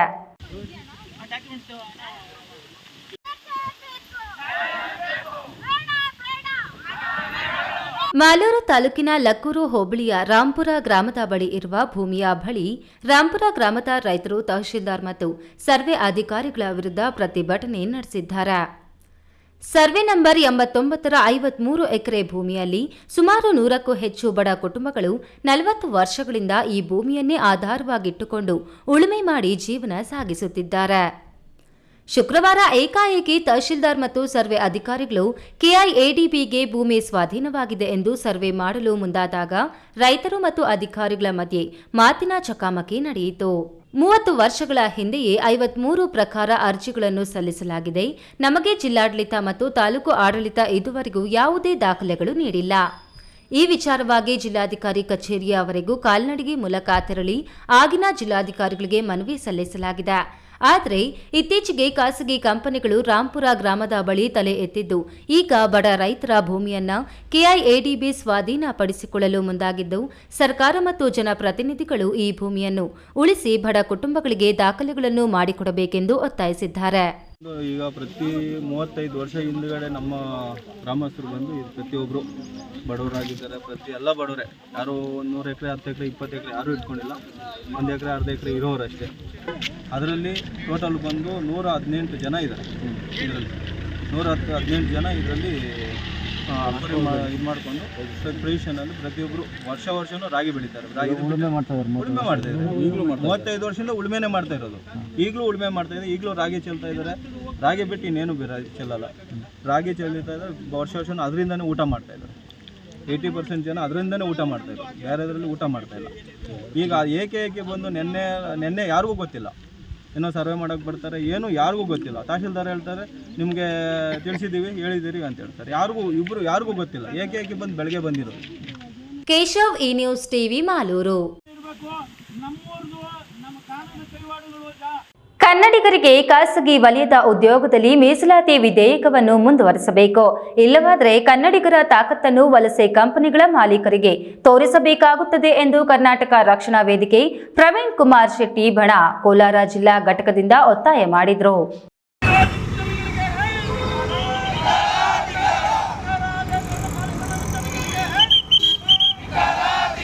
ಖಾಸಗಿ ವಲಯದಲ್ಲಿ ಕನ್ನಡಿಗರಿಗೆ 80% ಉದ್ಯೋಗವನ್ನು ಕಲ್ಪಿಸಿಕೊಡುವಂತೆ ಒತ್ತಾಯಿಸಿ ಕೋಲಾರ ನಗರದ ಕೆಎಸ್ಆರ್ಟಿಸಿ ಬಸ್ ನಿಲ್ದಾಣದ ವೃತ್ತದಲ್ಲಿ ಕರವೇ ಪ್ರವೀಣ್ ಕುಮಾರ್ ಶೆಟ್ಟಿ ಬಣದಿಂದ ರಾಜ್ಯ ಸರ್ಕಾರದ ವಿರುದ್ಧ ಪ್ರತಿಭಟನೆ ನಡೆಸಿ ಜಿಲ್ಲಾಧಿಕಾರಿಗಳ ಮೂಲಕ ಮುಖ್ಯಮಂತ್ರಿಗಳಿಗೆ ಮನವಿ ಸಲ್ಲಿಸಿದರು.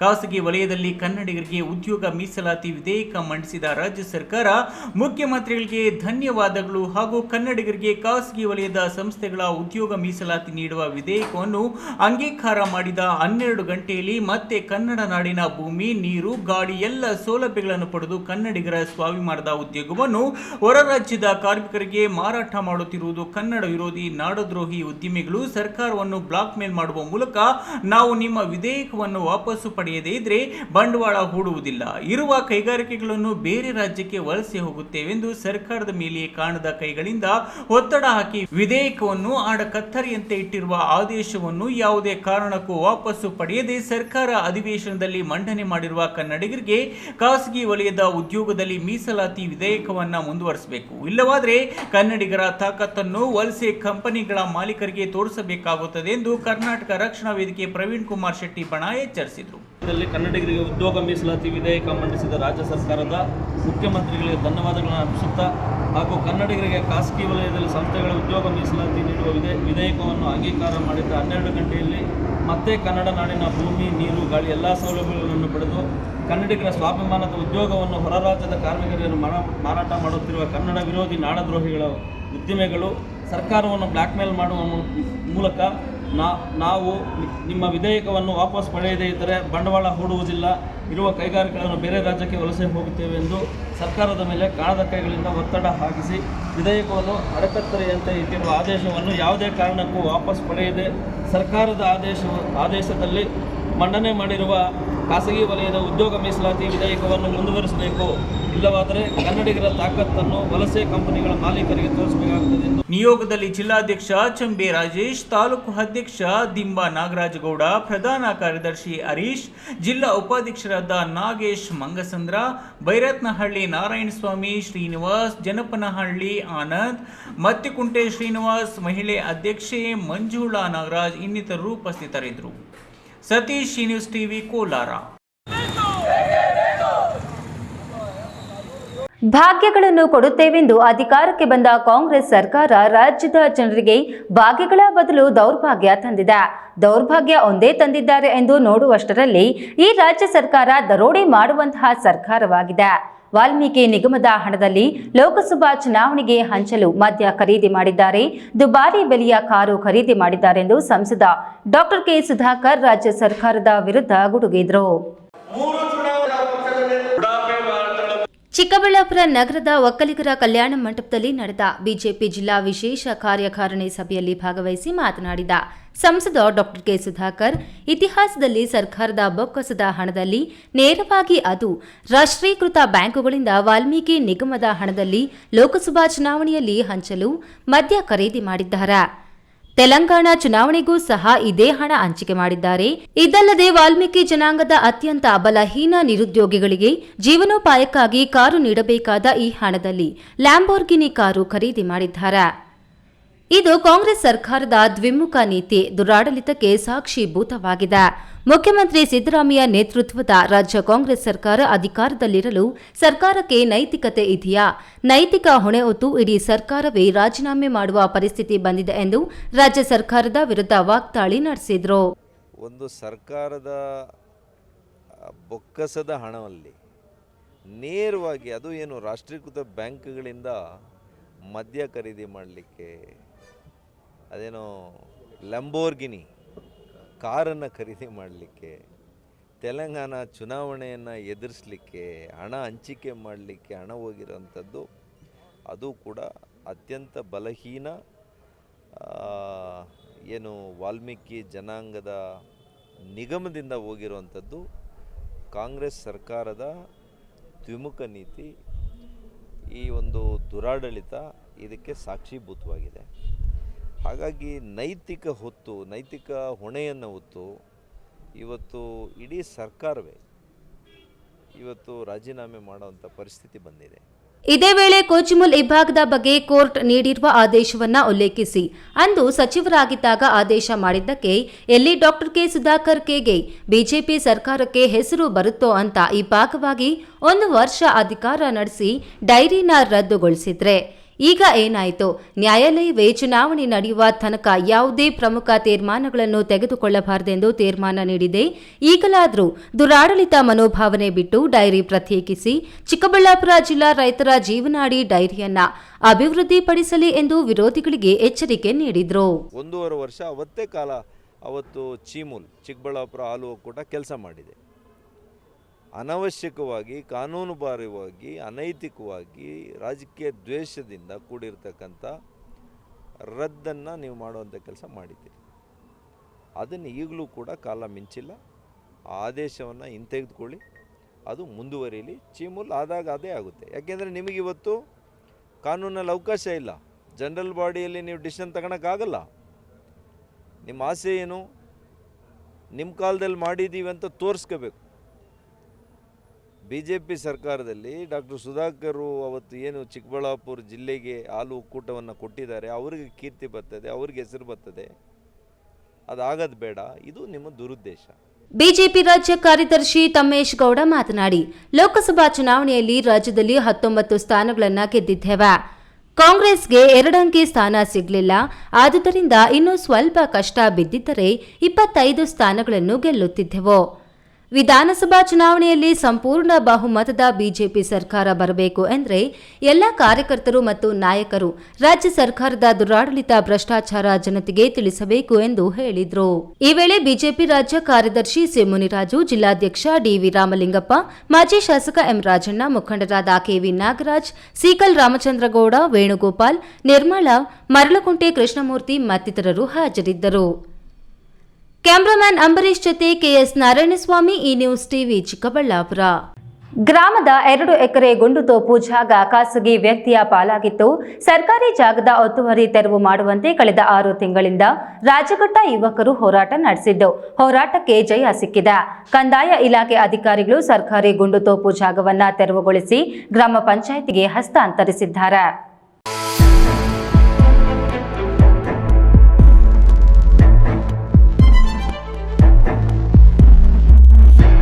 ದೊಡ್ಡಬಳ್ಳಾಪುರ ತಾಲೂಕು ರಾಜಘಟ್ಟ ಗ್ರಾಮದಲ್ಲಿ ಗುಂಡುತೋಪು ಜಾಗವನ್ನು ಗ್ರಾಮದ ಖಾಸಗಿ ವ್ಯಕ್ತಿಯೊಬ್ಬರು ಒತ್ತುವರಿ ಮಾಡಿಕೊಂಡು ಬೇಸಾಯ ಮಾಡುತ್ತಿದ್ರು. ಈಗಾಗಲೇ ಗ್ರಾಮದಲ್ಲಿನ ಸರ್ಕಾರಿ ಜಾಗಗಳು ಬಲಾಢ್ಯರ ಪಾಲಾಗಿದ್ದವೆ. ಗ್ರಾಮದ ಅಭಿವೃದ್ಧಿ ಕಾರ್ಯಗಳಿಗೆ ಸರ್ಕಾರಿ ಜಾಗವೇ ಇಲ್ಲದಂತಾಗಿತ್ತು. ಇದನ್ನ ಮನಗಂಡ ರಾಜಘಟ್ಟ ಗ್ರಾಮಾಭಿವೃದ್ಧಿ ಯುವಕರ ಸೇನೆ ಸರ್ಕಾರಿ ಜಾಗಗಳ ಉಳಿವಿಗಾಗಿ ಹೋರಾಟವನ್ನ ಆರಂಭಿಸಿತ್ತು.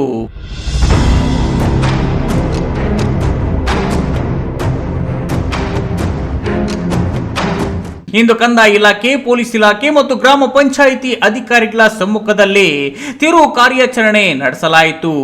ಒತ್ತುವರಿ ಜಾಗವನ್ನ ತಿರುವು ಮಾಡಿಸಿ ಸರ್ಕಾರಿ ಗುಂಡುತೋಪು ಜಾಗವನ್ನ ಜೆಸಿಬಿ ಮೂಲಕ ಟ್ರೆಂಚ್ ಹೊಡೆಸಿ ಗುರುತಿಸಲಾಗಿದೆ.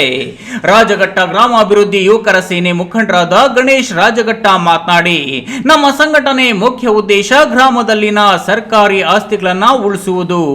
6 ತಿಂಗಳ ಹೋರಾಟಕ್ಕೆ ಜಯ ಸಿಕ್ಕಿದೆ. ಇದಕ್ಕೆ ಕಾರಣರಾದ ಎಲ್ಲರಿಗೂ ನಾವು ಕೃತಜ್ಞತೆ ಸಲ್ಲಿಸುತ್ತೇವೆ. ಬೇರೆಯವರ ಪಾಲಾಗಿದ್ದ ಜಾಗ ಇವತ್ತು ಗ್ರಾಮಸ್ಥರ ಪಾಲಾಗಿದೆ.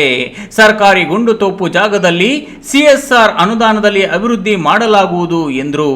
ನಾವಿಟ್ಟಂತಹ ಹೆಜ್ಜೆಗಳು ನಮ್ಮ ಸರ್ಕಾರಿ ಆಸ್ತಿಗಳ ಉಳುವನ್ನ ನಾವು ಅನಿವಾರ್ಯವಾಗಿತ್ತು. ಆದ ಕಾರಣ ನಾವು ಕಂದಾಯ ಇಲಾಖೆಯಲ್ಲಿ ಮನವಿ ಮಾಡಿಕೊಂಡು ನಮ್ಮ ಸರ್ಕಾರಿ ಜಾಗ ಆದಂತಹ ಗುಂಡುತೋಪು ತೆರವು ಮಾಡಿಕೊಡಿ, ರಾಜಘಟ್ಟದ ಗ್ರಾಮಸ್ಥರಿಗೆ, ಮಹಿಳೆಯರಿಗೆ ಓಡಾಡಲು ಮತ್ತೆ ಇದರ ಉಪಯೋಗವನ್ನು ಪಡೆದುಕೊಳ್ಳಲು ನಮಗೆ ಅನುಕೂಲ ಬೇಕಾಗಿತ್ತು. ಆದ ಕಾರಣ ಕೇಳ್ಕೊಂಡ ನಂತರ ಸತತವಾಗಿ 6 ತಿಂಗಳ ಹೋರಾಟದ ನಂತರ ನಮಗೆ ಜಯ ಸಿಕ್ಕಿದೆ. ಗುರು ಈ ನ್ಯೂಸ್ ಟಿವಿ, ದೊಡ್ಡಬಳ್ಳಾಪುರ.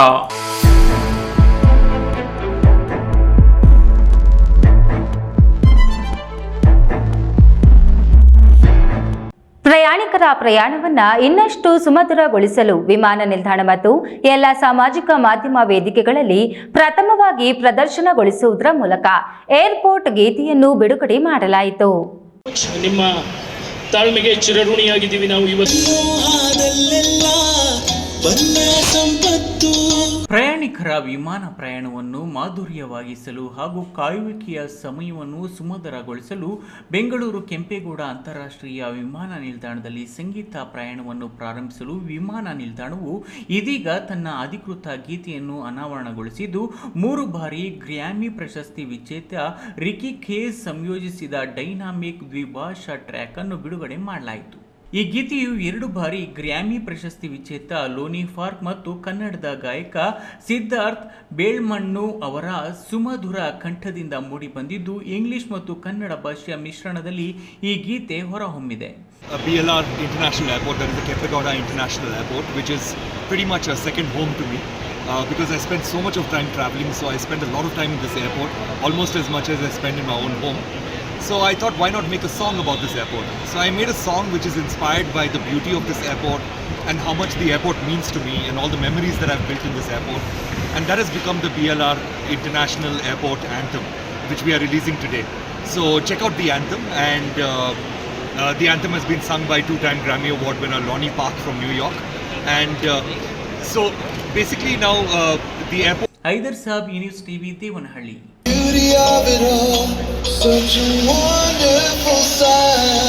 ಸಂಗೀತವು ಮಾನವನನ್ನು ಮಾನವತ್ವದಿಂದ ಅಮರತ್ವಕ್ಕೆ ಕೊಂಡೊಯ್ಯುವ ಸುನಾದದಿಂದ ಕೂಡಿದ ಲಲಿತ ಕಲೆ.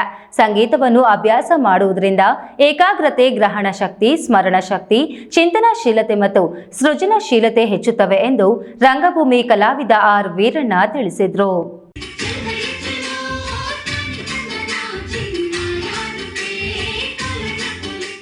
ಗೌರಿಬಿದನೂರು ಪಟ್ಟಣದ ಡಾಕ್ಟರ್ ಎಚ್.ಎನ್. ಕಲಾಭವನದಲ್ಲಿ ತೀರ್ಥ ಟ್ರಸ್ಟ್ ಮತ್ತು ಕನ್ನಡ ಮತ್ತು ಸಂಸ್ಕೃತಿ ಇಲಾಖೆ ಬೆಂಗಳೂರು ಇವರ ಸಹಯೋಗದಲ್ಲಿ ಸಂಗೀತ ಸಂಸ್ಕೃತಿ ಸಂಗಮ ಕಾರ್ಯಕ್ರಮವನ್ನು ಆಯೋಜಿಸಲಾಗಿತ್ತು. ಸಂಗೀತವು ಮಾನವನನ್ನು ಮಾನವತ್ವದಿಂದ ಅಮರತ್ವಕ್ಕೆ ಕೊಂಡೊಯ್ಯುವ ಸುನಾದದಿಂದ ಕೂಡಿದ ಲಲಿತ ಕಲೆಯಾಗಿದೆ ಎಂದರು.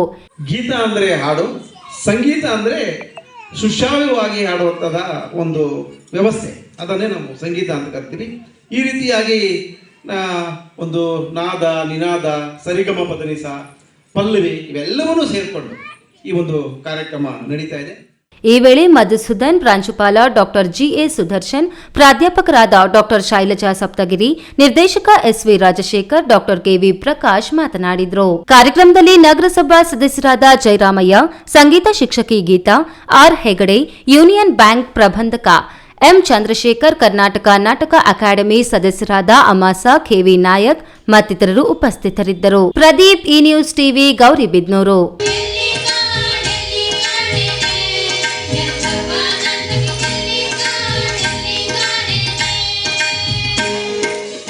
ಜಿಲ್ಲಾಡಳಿತ ಭವನದ ಎದುರು ಗ್ರಾಮ ಪಂಚಾಯಿತಿ ಸದಸ್ಯ ಸೋಮಶೇಖರ್ ಅಹೋರಾತ್ರಿ ಧರಣಿ ಮಾಡುತ್ತಿರುವುದು ಸರಿಯಷ್ಟೇ, ಆದರೆ ಸತ್ಯಕ್ಕೆ ಹತ್ತಿರವಿರುವ ಬಗ್ಗೆ ಹೋರಾಟ ಮಾಡಲಿ.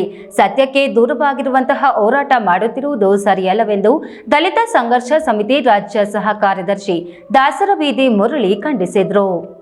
ನಮಗೆ ಮಾಹಿತಿನೇ ಇಲ್ಲ, ದಾಖಲೆ ಕೊಡ್ತಾ ಇಲ್ಲ, ನಾವು ಏನು ಮಾಡಬೇಕು ಅಂತ ಹೇಳಿದ್ರು. ಹಾಗಾಗಿ ನಾವು ಮೊನ್ನೆ ಇದಕ್ಕಿಂತ ಒಂದು ವಾರದಿಂದ ಒಂದು ಪೇಪರ್ ಸ್ಟೇಟ್ಮೆಂಟ್ ಅನ್ನು ನಾವು ಕೊಟ್ಟಿದ್ವಿ. ದೇವನಹಳ್ಳಿ ತಾಲೂಕಿನ ಜಿಲ್ಲಾಡಳಿತ ಭವನದ ಎದುರು ಕನ್ನಮಂಗಲ ಗ್ರಾಮ ಪಂಚಾಯಿತಿ ವ್ಯಾಪ್ತಿಯ ಪೂಜನಹಳ್ಳಿ ಅಂಗನವಾಡಿ ಕಟ್ಟಡ ಸ್ವತ್ತು ಮತ್ತು ಪಿಡಿಒ ಅಮಾನತು ಒತ್ತಾಯಕ್ಕೆ ಸಂಬಂಧಿಸಿದಂತೆ ಅಹೋರಾತ್ರಿ ಪ್ರತಿಭಟನಾ ನಿರತ ಗ್ರಾಮ ಪಂಚಾಯಿತಿ ಸೋಮಶೇಖರ್ ಕೈಗೊಂಡಿರುವ ಧರಣಿ ವಿರುದ್ಧ ಡಿಎಸ್ಎಸ್ ಪ್ರತಿಭಟಿಸಿದರು. ಅನ್ಯಾಯದ ವಿರುದ್ಧ ಪ್ರತಿಭಟನೆಯನ್ನು ನಡೆಸುವುದು ಪ್ರಜಾಪ್ರಭುತ್ವದಲ್ಲಿ ಹಕ್ಕು ಇದೆ, ಅದನ್ನ ಖಂಡಿಸುವುದಿಲ್ಲ.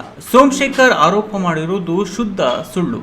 ಬಾಯಲ್ಲಿ ಹೇಳುವ ಬದಲು ದಾಖಲೆ ನೀಡಬೇಕು. ಇದುವರೆಗೂ ಯಾವ ದಾಖಲೆಯೂ ನೀಡದೆ ಪ್ರತಿಭಟನೆಯನ್ನು ಯಾವುದಕ್ಕೆ ಮಾಡುತ್ತಿರುವುದು ಎಂಬುದರ ಬಗ್ಗೆ ಸ್ಪಷ್ಟ ಕಲ್ಪನೆಯೂ ಇಲ್ಲ.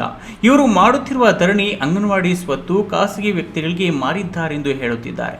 ಯಾವುದೇ ಮೂಲ ದಾಖಲೆಗಳನ್ನು ಪರಿಶೀಲಿಸದೆ ಏಕಾಏಕಿ ಪ್ರತಿಭಟನೆ ನಡೆಸುತ್ತಿರುವುದು ಎಷ್ಟು ಸರಿ?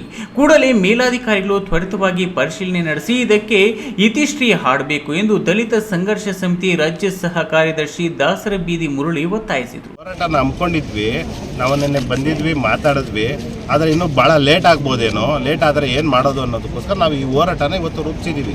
ನಮ್ಮ ಮೊದಲನೇ ಒತ್ತಾಯ ಬಂದು ಅವರ ಪಂಚಾಯತಿ ಸದಸ್ಯರು ಏನಾಗಿದ್ರು, ಆ ಪಂಚಾಯತಿ ಸದಸ್ಯತ್ವ ಇರೋದ್ರಿಂದನೇ ತಾನೇ ಅವರು ಬೇರೆಯವ್ರಿಗೆ ತೊಂದರೆ ಕೊಡ್ತಾ ಇರೋದು. ಅದರಿಂದ ನಾವು ಈಗ RTPಗೂ ಕೂಡ ಅರ್ಜಿನ ಹಾಕಿದ್ದೀವಿ. ಅವ್ರ ಪಂಚಾಯತಿ ಸದಸ್ಯತ್ವನ ರದ್ದುಗೊಳಿಸಬೇಕು, ಅವ್ರ ಮೇಲೆ ಕಾನೂನು ರೀತಿ ಕ್ರಮ ಜರುಗಿಸಬೇಕು, ಅವ್ರ ಮೇಲೆ FIR ಆಗಬೇಕು ಅನ್ನೋದು ನಮ್ಮ ವಾದ ಇದೆ.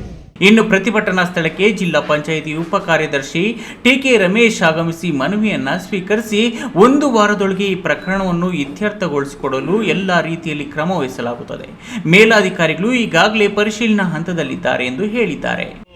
ಅಂಗನವಾಡಿ ವಿಚಾರದಲ್ಲಿ ಖಾತೆ ಮಾಡಿರೋ ವಿಚಾರ ಈಗ ಆಲ್ರೆಡಿ ಲೋಕಾಯುಕ್ತಲ್ಲಿ ಇದೆ, ಮತ್ತು ನಮ್ಮ ಸರ್ಕಾರಕ್ಕೆ ಈಗ ಆಲ್ರೆಡಿ ಏನು ವರದಿಯನ್ನು ಅಂದರೆ ಕಂಪ್ಲೇಂಟ್ದಾರರು ಅರ್ಜಿಯನ್ನು ಕೊಟ್ಟಿದ್ದಾರೆ. ಈಗ ಅವರು ಒಂದು ಲೋಕಾಯುಕ್ತರು ನಮ್ಗೆ ಆದೇಶ ಕೊಟ್ಟಿದ್ದಾರೆ, ನೀವು ತನಿಖೆ ಮಾಡಿ ವರದಿ ಕೊಡಿ ಅಂತೇಳಿ. ಅದೇ ರೀತಿ ನಮ್ಮ IR ಆಫೀಸರ್ಸು RTPR ಇಂದ ಕೂಡ ಲೆಟರ್ ಬಂದಿದೆ. ಈಗ ನಾವು ಹೇಳಿದ ಪ್ರಕಾರ ನಾವು ಮತ್ತು ಇವರೇನು ಧರಣಿ ಮಾಡ್ತಾಯಿದ್ರು ಸೋಮಶೇಖರ್ ಅವರು, ಅದು ಎಲ್ಲನೂ ಬೇಸ್ ಮಾಡಿಕೊಂಡು ನಾವು ಆಲೇ CEO ಅವರು ತನಿಖಾ ತಂಡವನ್ನು ಈಗ ಆಲ್ರೆಡಿ 4 ಜನ ತನಿಖಾ ತಂಡದ ಏನಿದೆಯಲ್ಲ EO ಅಧ್ಯಕ್ಷತೆಯಲ್ಲಿ ಮಾಡಿದ್ದೀವಿ. ಅದನ್ನು ಈಗ ನಾಳೆಯಿಂದ ಅದು ಪ್ರಾರಂಭ ಆಗ್ತದೆ.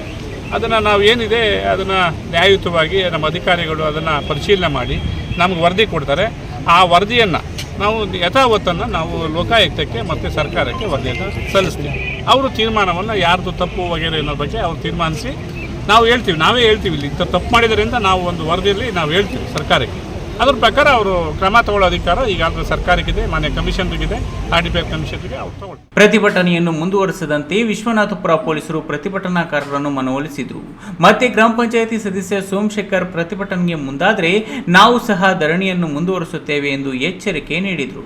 ಇದೇ ಸಂದರ್ಭದಲ್ಲಿ ಪೂಜನಹಳ್ಳಿ ಗ್ರಾಮಸ್ಥರು ತಮ್ಮ ಆಧಾರ್ ಕಾರ್ಡ್ಗಳನ್ನು ಪ್ರತಿಭಟನೆಯಲ್ಲಿ ತೋರಿಸಿದರು. ಅಂಗನವಾಡಿ ಸ್ವತ್ತನ್ನು ದಾನವಾಗಿ ನೀಡಿದ್ದ ದಶರಥ್ ಕುಟುಂಬಸ್ಥರು, DSS ಭೀಮಸೇನೆ ಪದಾಧಿಕಾರಿಗಳು, ಕಾರ್ಯಕರ್ತರು ಇದ್ದರು. ಹೈದರ್ ಸಾಬ್, ಇ ನ್ಯೂಸ್ ಟಿವಿ, ದೇವನಹಳ್ಳಿ. ಅವತ್ತು ಪೂಜನಹಳ್ಳಿ ಅವರು ಯಾರು ಬಂದಿಲ್ಲ, ಗ್ರಾಮದಲ್ಲಿ ಇರುವಂತವ್ರು ಯಾರು ಬಂದಿಲ್ಲ. ಕುಡಿತದ ಚಟ ಕುಡಿಯುವವರ ದೈಹಿಕ ಮಾನಸಿಕ ಆರೋಗ್ಯ ಆರ್ಥಿಕ ಸ್ಥಿತಿಯನ್ನು ಹಾಳು ಮಾಡುವುದು ಮಾತ್ರವಲ್ಲ, ಅವರ ಮೇಲೆ ಆಧಾರಪಟ್ಟ ಕುಟುಂಬದವರನ್ನು ಸಹ ಬೀದಿಗೆ ತಳ್ಳುವ ಪರಿಸ್ಥಿತಿ ನಿರ್ಮಾಣ ಮಾಡುತ್ತದೆ ಎಂದು ವಿಜಯಪುರದ ಬಸವ ಕಲ್ಯಾಣ ಮಠದ ಶ್ರೀ ಮಹದೇವ ಸ್ವಾಮಿ ತಿಳಿಸಿದರು.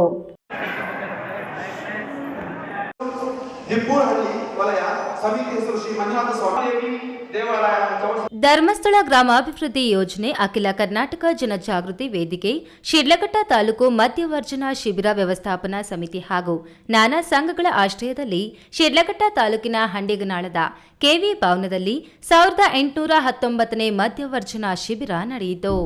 ಶ್ರೀ ಮಹದೇವ ಸ್ವಾಮಿ ಅವರು ಆಶೀರ್ವಚನ ನೀಡಿ ಮಾತನಾಡಿ, ಸಾಮಾನ್ಯವಾಗಿ ಧೂಮಪಾನ, ಮದ್ಯಪಾನ ಇನ್ನಿತರೆ ಅಭ್ಯಾಸಗಳು ಆರಂಭದಲ್ಲಿ ಸ್ನೇಹಿತರ ಒತ್ತಾಸೆಗೆ ಆರಂಭವಾಗುತ್ತದೆ. ಆದರೆ ನಂತರದ ದಿನಗಳಲ್ಲಿ ಅಭ್ಯಾಸವು ಚಟವಾಗುತ್ತದೆ. ಕೊನೆಗೊಮ್ಮೆ ಕುಡಿತವನ್ನು ಬಿಟ್ಟು ಇರಲಾರದ ಸ್ಥಿತಿಗೆ ತಲುಪಿ ನೀವು ನಾಶ ಆಗುತ್ತೀರಿ. ನಿಮ್ಮನ್ನು ನಂಬಿದವರನ್ನು ಕೂಡ ನಾಶಪಡಿಸುತ್ತೀರಿ ಎಂದರು. ಇಲ್ಲಿ ಬದುಕು ಸಾರ್ಥಕವಾದ ಬದುಕು ಅಂತೇಳಿ ನಮ್ಮಲ್ಲೊಬ್ಬ ಸಸ್ಯ ಇದ್ದ, ಚೆನ್ನಾಗಿ ಕುಡಿತಾ ಇದ್ದ. ಆಮೇಲೆ ನಾನು ಕಾಣಿಸ್ಕೊಂಡೆ, ನನಗಾಗಿ ಅವನು ಕಾರ್ ಬದುಕೊಂಡ. ನಾ ಎಲ್ಲಿಂದ ಹೋಗ್ಬೇಕು ಅಂತಿದ್ದೆ ಅದೆಲ್ಲ ಕರ್ಕೊಂಡು ಹೋಗ್ತಾ ಇದ್ದ. ಬಹಳ ಶುಚಿಯಾಗಿದ್ದ. ಸಾಮಾನ್ಯ ಜನ ಆದರೂ ಕೂಡ ಆ ಭಾವನೆಯಲ್ಲಿ ಸಂಸ್ಕಾರವಂತನಾಗಿದ್ದ. ಕೊನೆ ನಮ್ಮ ಸಂಘ ಬಿಟ್ಟ, ಚೆನ್ನಾಗಿ 26 ಗಂಟೆ ಕುಡಿತಾ ಇದ್ದ. ದುಡ್ಡಿನ ಮೇಲೆ ಮಲಗಿದ್ದ. ಆ ದುಡ್ಡು ಏನು ಮಾಡಪ್ಪ, ಹಣ ಏನು ಮಾಡೋದು, ಚೆನ್ನಾಗಿ ಕುಡಿ 24 ಗಂಟೆ ಕುಡ್ದ. ರಾತ್ರಿ ಹಾಸ್ಪಿಟಲ್ ಸೇರ್ಕೊಂಡ. ಮೊಬೈಲ್ ನಂಬರ್ ಕೊಟ್ಬಿಟ್ಟ, ನೋಡಿದರೆ ಮಾತಾಡಿ ಅಂತೇಳಿ. ಸರ್ ಏನಾದರೂ ಡಾಕ್ಟರ್ ಏನಾದ್ರು. ಶ್ರೀ ಧರ್ಮಸ್ಥಳ ಗ್ರಾಮಾಭಿವೃದ್ಧಿ ಯೋಜನಾ ಸಂಘದಿಂದ ಹಮ್ಮಿಕೊಂಡಿರುವ ಮದ್ಯವರ್ಜನಾ ಶಿಬಿರದಲ್ಲಿ 16 ಮಂದಿ ಮದ್ಯ ವ್ಯಸನಿಗಳು ತಮ್ಮ ದುಶ್ಚಟವನ್ನು ಬಿಟ್ಟು ಉತ್ತಮರಾಗಿ ಸಮಾಜದ ಮುಖ್ಯ ವಾಹಿನಿಯಲ್ಲಿ ಸಾಗಲು ನೆರವಾಗುತ್ತಿದೆ ಎಂದು ತಿಳಿಸಿದರು. ಒಂದು ವಾರದ ಕಾಲ ನಡೆದ ಮದ್ಯ ವ್ಯಸನಿಗಳ ಮದ್ಯವರ್ಜನಾ ಶಿಬಿರದಲ್ಲಿ ನಡೆಸಿದ ನಾನಾ ಚಟುವಟಿಕೆಗಳಲ್ಲಿ ವಿಜೇತರಾದವರಿಗೆ ಬಹುಮಾನವನ್ನು ನೀಡಲಾಯಿತು.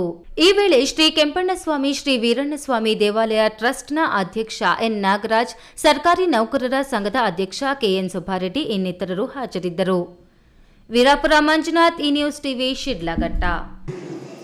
ಜೀವನದ ಬಂಡಿ ಪರಿಹಾರ ಆಗುವಂತ ಕೆಲಸ ಮಾಡ್ತೇವೆ. ಯಾರಾದ್ರೂ ಕೂಡ ಒಂದು ಪ್ರಾಣಿ ಬಂತು ಅಂತ ಹೇಳಿದ್ರೆ ಚಪ್ಪಾಳೆ. ಇದೀಗ ವಿರಾಮದ ನಂತರ ಈ ನ್ಯೂಸ್ ಟಿವಿ ಮುಂದುವರಿಯುತ್ತದೆ.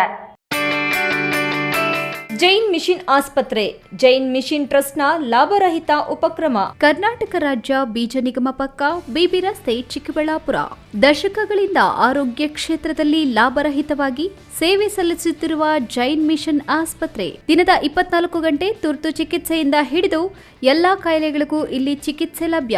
ದೂರವಾಣಿ ಸಂಖ್ಯೆ 08156295108. ತುರ್ತು ಸಹಾಯವಾಣಿ 6364464470. ಮಕ್ಕಳ ಹೈಯರ್ ಎಜುಕೇಶನ್, ಮಗಳ ಮದುವೆ, ಕನಸಿನ ಸ್ವಂತ ಮನೆ, ಇಷ್ಟಕ್ಕೆಲ್ಲ ಹಣ ಹೇಗ್ ಹೊಂದಿಸೋದು ಅಂತ ಟೆನ್ಷನ್ ಅಲ್ಲಿದ್ದೀರಾ? ಇರೋ ಚಿನ್ನನ ಅಡ ಇಡೋಕ್ ಹೋದ್ರೆ ಬಡ್ಡಿ ಮೇಲ್ ಬಡ್ಡಿ ಕಟ್ಬೇಕು. ಬೇಡ, ಮಾರ್ಬಿಡೋಣ ಅಂದ್ರೆ ಅರ್ಧ ಬೆಲೆ ಕೇಳ್ತಾರೆ ಅನ್ನೋ ಆತಂಕದಲ್ಲಿದ್ದೀರಾ? ಟೆನ್ಷನ್ ಬಿಡಿ, ಇಂದೇ ಹಿಂದೂಸ್ತಾನ್ ಗೋಲ್ಡ್ ಕಂಪನಿಗೆ ಬನ್ನಿ. ನೀವ್ ಅಡ ಇಟ್ಟಿರೋ ಚಿನ್ನವನ್ನ ಬಿಡಿಸ್ತಾರೆ ಹಾಗೂ ನಿಮ್ಮಲ್ಲಿರೋ ಚಿನ್ನವನ್ನ ಇಂದಿನ ಆನ್ಲೈನ್ ಬೆಲೆಗೆ ಕೊಂಡುಕೊಂಡು ತಕ್ಷಣ ನಿಮ್ ಬಾಕಿ ಹಣ ಕೊಡ್ತಾರೆ. ಹಿಂದೂಸ್ತಾನ್ ಗೋಲ್ಡ್ ಕಂಪನಿ, ಇದು ನಿಮ್ಮ company. Hindustan gold company, it's your company. ವಿರಾಮದ ನಂತರ ಈ ನ್ಯೂಸ್ ಟಿವಿಗೆ ಮತ್ತೆ ಸ್ವಾಗತ. ಇದೀಗ ಸಂಕ್ಷಿಪ್ತ ಸುದ್ದಿಗಳು. ಪ್ರತಿ ವರ್ಷದಂತೆ ಈ ವರ್ಷವೂ ಆಷಾಢ ಮಾಸದ ಪ್ರಯುಕ್ತ ಗೌರಿಬಿದನೂರು ನಗರದ ನಾಗಪ್ಪ ಬ್ಲಾಕ್ ಬಳಿ ಇರುವ ಓಂ ಶಕ್ತಿ ದೇವಸ್ಥಾನದಲ್ಲಿ ಪೂಜಾ ಕೈಂಕರ್ಯಗಳು ಹಮ್ಮಿಕೊಂಡಿದ್ದು, ದೀಪೋತ್ಸವ, ಗಂಗೆ ಪೂಜೆ, ಚಂಡಿಕಾ ಹೋಮ ನಡೆಯಿತು. ಭಾನುವಾರ ಸಂಜೆ ಮುತ್ತಿನ ಪಲ್ಲಕ್ಕಿ ವಿವಿಧ ಕಲಾ ತಂಡಗಳೊಂದಿಗೆ ನಗರದ ರಾಜಬೀದಿಗಳಲ್ಲಿ ಮೆರವಣಿಗೆ ಮಾಡಲಾಗುವುದು. ಪ್ರತಿ ವರ್ಷದಂತೆ ಈ ಬಾರಿಯೂ ಗೌರಿಬಿದನೂರಿನಿಂದ ಓಂ ಶಕ್ತಿ ಮಾಲಾಧಾರಿಗಳು 10 ರಿಂದ 12 ಬಸ್ಸುಗಳಲ್ಲಿ ಓಂ ಶಕ್ತಿ ದೇವಸ್ಥಾನಕ್ಕೆ ತೆರಳುತ್ತಾರೆ. ಇದಕ್ಕೆ ಸಹಕರಿಸಿ ಎಂದರು. ಈ ವೇಳೆ ಸರೋಜಮ್ಮ, ವಿಜಯಲಕ್ಷ್ಮಿ, ಭಾಗ್ಯಮ್ಮ, ರಾಧಿಕಾ, ಆದಿತ್ಯ, ಮಂಜು, ವೆಂಕಟಾದ್ರಿ, ದೇವು ಮತ್ತಿತರರು ಹಾಜರಿದ್ದರು. ವಾಲ್ಮೀಕಿ ಅಭಿವೃದ್ಧಿ ನಿಗಮದ ಹಗರಣ ಖಂಡಿಸಿ ವಾಲ್ಮೀಕಿ ಸ್ವಾಭಿಮಾನಿ ಸಂಘದಿಂದ ಜುಲೈ 22ರಂದು ಬೆಂಗಳೂರಿನ ಸ್ವಾತಂತ್ರ್ಯ ಉದ್ಯಾನವನದಲ್ಲಿ ಪ್ರತಿಭಟನಾ ಧರಣಿ ಹಮ್ಮಿಕೊಳ್ಳಲಾಗಿದೆ ಎಂದು ವಿಎಸ್ಎಸ್ ರಾಜ್ಯ ಘಟಕದ ಅಧ್ಯಕ್ಷ ಚಳವಳಿ ಪಿ ರಾಜಣ್ಣ ತಿಳಿಸಿದರು. ಕೋಲಾರ ನಗರದ ಪತ್ರಕರ್ತರ ಭವನದಲ್ಲಿ ಸುದ್ದಿಗೋಷ್ಠಿಯಲ್ಲಿ ಮಾತನಾಡಿದ ಅವರು, ವಾಲ್ಮೀಕಿ ಅಭಿವೃದ್ಧಿ ನಿಗಮದಲ್ಲಿ ಹಗಲು ದರೋಡೆ ನಡೆದಿದೆ. ಕೋಟ್ಯಾಂತರ ರೂಪಾಯಿ ಸಮುದಾಯದ ಹಣ ಲೂಟಿ ಮಾಡಿದ್ದಾರೆ. ಬಡವರ ಬದುಕಿಗೆ ಹಳ್ಳ ತೋಡಿದ್ದಾರೆ. ನಂಬಿಕೆ ದ್ರೋಹ ಬಗೆದಿದ್ದಾರೆ. ಇದರಲ್ಲಿ ಸರ್ಕಾರದ ಪಾಲು ಇದೆ. ಹಣಕಾಸು ಸಚಿವರು ಆಗಿರುವ ಮುಖ್ಯಮಂತ್ರಿ ಸಿದ್ದರಾಮಯ್ಯ ಕ್ರಮ ವಹಿಸಬೇಕಿತ್ತು ಎಂದು ಅಸಮಾಧಾನ ವ್ಯಕ್ತಪಡಿಸಿದರು. ಬೆಂಗಳೂರಿನಲ್ಲಿ ನಡೆಯುವ ಪ್ರತಿಭಟನೆಗೆ ರಾಜ್ಯದ ವಿವಿಧ ಜಿಲ್ಲೆಗಳಿಂದ ಸುಮಾರು 2,000 ಜನ ಭಾಗವಹಿಸುವ ನಿರೀಕ್ಷೆ ಇದೆ. ಸರ್ಕಾರದ ವಿರುದ್ಧ ಸಾಂಕೇತಿಕವಾಗಿ ಹೋರಾಟ ನಡೆಸುತ್ತೇವೆ. ನ್ಯಾಯ ಸಿಗದಿದ್ದರೆ ಮುಂದಿನ ದಿನಗಳಲ್ಲಿ ಬೃಹತ್ ಹೋರಾಟ ರೂಪಿಸಲಾಗುವುದು ಎಂದು ಎಚ್ಚರಿಸಿದರು. ಈ ವೇಳೆ ವಾಲ್ಮೀಕಿ ಸ್ವಾಭಿಮಾನಿ ಸಂಘದ ಜಿಲ್ಲಾಧ್ಯಕ್ಷ ಎಂಎನ್ ನಾಗರಾಜ್, ಪದಾಧಿಕಾರಿಗಳಾದ ನರಸಿಂಹಯ್ಯ, ಆನಂದ್, ವೆಂಕಟೇಶಪ್ಪ, ಶ್ಯಾಮನಾಯಕ, ಬಾಬು, ನಾರಾಯಣಸ್ವಾಮಿ, ನವೀನ್, ಎಸ್ಪಿ ನಾಯಕ ಹಾಜರಿದ್ದರು. ಬೆಂಗಳೂರಿನ ಖನಿಜ ಭವನದಲ್ಲಿ ಕೆಲಸ ಮಾಡುತ್ತಿರುವ ಕೆಐಎಡಿಬಿ ಅಪರ ನಿರ್ದೇಶಕ ಮುದ್ದುಕುಮಾರ್ ಅವರ ಮನೆ ಹಾಗೂ ಕಚೇರಿ ಮೇಲೆ ಲೋಕಾಯುಕ್ತ ಅಧಿಕಾರಿಗಳು ಇಂದು ಬೆಳ್ಳಂಬೆಳಗ್ಗೆ ದಾಳಿ ನಡೆಸಿದ್ದಾರೆ. ಬೆಂಗಳೂರಿನ ನಾಗರಬಾವಿಯ 2ನೇ ಹಂತದಲ್ಲಿರುವ ವಾಸದ ಮನೆ, ರೇಸ್ ಕೋರ್ಸ್ ರಸ್ತೆಯ ಖನಿಜ ಭವನದಲ್ಲಿರುವ ಕಚೇರಿ, ತುಮಕೂರು ನಗರದ ಬನಶಂಕರಿಯಲ್ಲಿರುವ ಮನೆ, ಚಿಕ್ಕನಾಯಕನಹಳ್ಳಿ ಪಟ್ಟಣದಲ್ಲಿರುವ ಮನೆ, ಶೆಟ್ಟಿಕೆರೆ ಹೋಬಳಿ ರಂಗನಾಥಪುರದಲ್ಲಿರುವ ಫಾರಂ ಹೌಸ್, ತುಮಕೂರಿನ ಅಂತರಸನಹಳ್ಳಿಯ ಇಂಡಸ್ಟ್ರಿಯಲ್ ಏರಿಯಾದಲ್ಲಿರುವ ಫ್ಯಾಕ್ಟರಿ ಸೇರಿದಂತೆ ಒಟ್ಟು 7 ಕಡೆಗಳಲ್ಲಿ ದಾಳಿ ನಡೆಸಲಾಗಿದೆ. ತುಮಕೂರು ಲೋಕಾಯುಕ್ತ ಅಧಿಕಾರಿ ಲಕ್ಷ್ಮೀ ಗಣೇಶ್ ಮಾರ್ಗದರ್ಶನದಲ್ಲಿ ಲೋಕಾಯುಕ್ತ ಡಿವೈಎಸ್ಪಿ ಉಮಾಶಂಕರ್, ರಾಮಕೃಷ್ಣಯ್ಯ, ಇನ್ಸ್ಪೆಕ್ಟರ್ಗಳಾದ ಶಿವರುದ್ರಪ್ಪ ಬೇಟಿ, ಮಹಮ್ಮದ್ ಸಲೀಂ ಸೇರಿ ಇನ್ನಿತರ ಅಧಿಕಾರಿಗಳ ತಂಡ ದಾಳಿ ಮಾಡಿ ದಾಖಲೆ ಪತ್ರಗಳು ಹಾಗೂ ಆಸ್ತಿಗಳ ವಿವರವನ್ನು ಕಲೆ ಹಾಕಲಾಗುತ್ತಿದೆ. ಕೊನೆಯದಾಗಿ ಮತ್ತೊಮ್ಮೆ ಹೆಡ್ಲೈನ್ಸ್.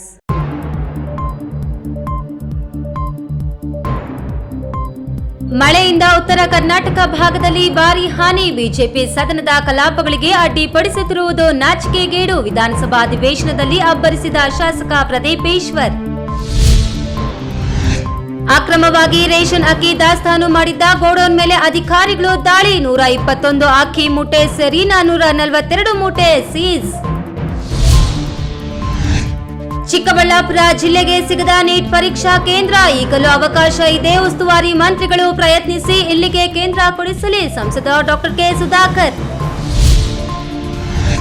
ಪ್ರೀತಿಸಿದ ಯುವಕನ ಜೊತೆಯಲ್ಲಿ ಓಡಿ ಹೋಗಿ ರಿಜಿಸ್ಟ್ರಾರ್ ಮದುವೆ, ಕೋಪಗೊಂಡ ಯುವತಿ ಕುಟುಂಬಸ್ಥರಿಂದ ಯುವಕನ ಸ್ಟುಡಿಯೋ ಧ್ವಂಸ. ಕೈಗಾರಿಕೆ ಸ್ಥಾಪನೆಗೆ ಏಕಾಏಕಿ ಭೂ ಸ್ವಾಧೀನಪಡಿಸಿಕೊಳ್ಳಲು ಮುಂದಾದ ಕೆಐಎಡಿಬಿ, ಸರ್ವೆ ಮಾಡಲು ಬಂದ ಅಧಿಕಾರಿಗಳ ವಿರುದ್ಧ 100ಕ್ಕೂ ಅಧಿಕ ರೈತರಿಂದ ಪ್ರತಿಭಟನೆ. ದಿನನಿತ್ಯದ ಸುದ್ದಿ ಸ್ವಾರಸ್ಯಕ್ಕಾಗಿ ತಪ್ಪದೇ ವೀಕ್ಷಿಸಿ ಈ ನ್ಯೂಸ್ ಟಿವಿ.